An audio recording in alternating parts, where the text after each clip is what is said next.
I figure Adriana, I'm going to wait and I'm going to read another question because this comes directly back to you, so you should answer this one, I think. Yeah, no problem.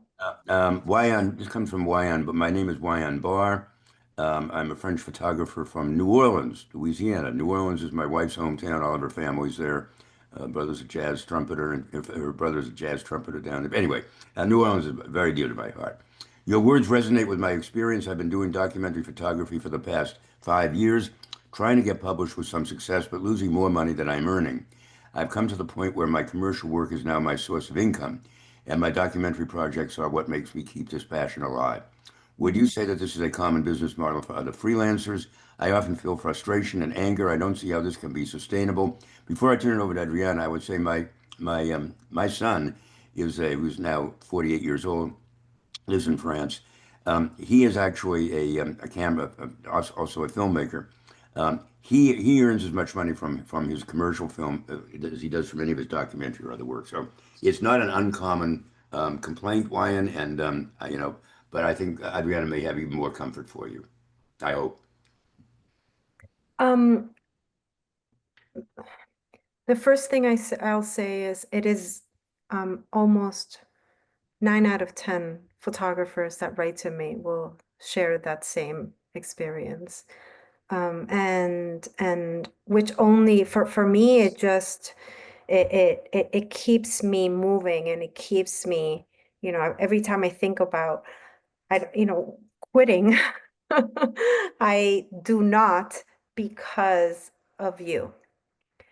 So the reality is that yes, you are, for now, because the infrastructures that power the sourcing, licensing, and distribution of content right now do not foster fair trade, do not make it possible for you to make a sustainable living. You are put in a situation where you have to balance and doing work that is commercial. And some people are very passionate about doing commercial photography, but in your case, your passion and your heart is in documentary photography.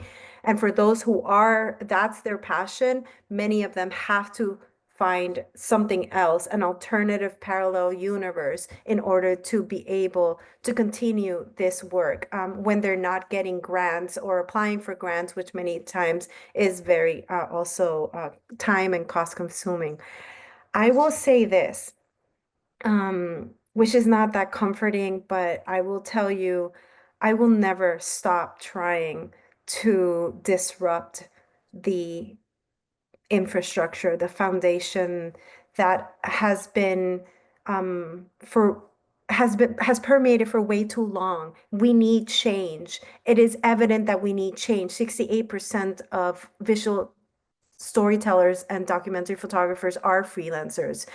We need change. And so, for the best comfort that I have is that you have very strong people that are completely committed to trying to elevate your work and to trying to figure out solutions so that you can do what you love and make a sustainable living and ease and release and heal that pain.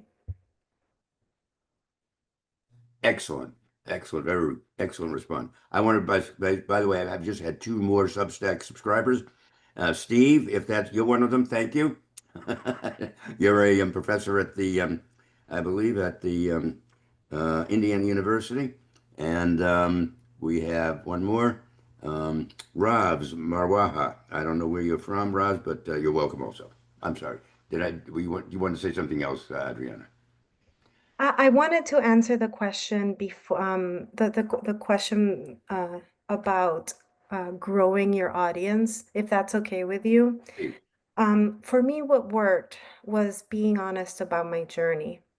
When I was scared, I talked about my fears. When I was booed and laughed at on stage, because I was talking about, in 2015, I was talking about how social media was going to really impact the sustainability of visual journalists and journalists worldwide, and how the health of our democracy would be at stake at some point, because we were, in some ways creating a Wall-E situation, for those of you who have seen the animated film Wall-E. And we needed to do something. And And what worked with me in the process is not, it's connecting with my audience, not just from an intellectual standpoint, but from a human standpoint. And that led to referrals, that led to people believing that, hey, here's someone that's willing to fail, to try to forward, to try to figure out an alternative solution.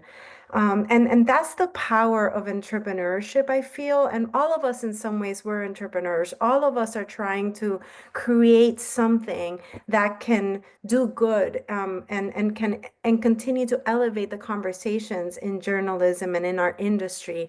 And you see Jane, she's proud of the work that she's doing. She built the technology herself. She's using journalists to learn what they need, how to better serve them. That kind of conversation, that kind of reflection is exactly uh, what this industry needs to listen to be open to, and more so because when you feel that those people, those individuals, David, Laura, Jane, who myself included, that we're trying to bring about change at a much needed time. When you feel that those people are human as well, Adriana, you realize that you want to be part of that journey.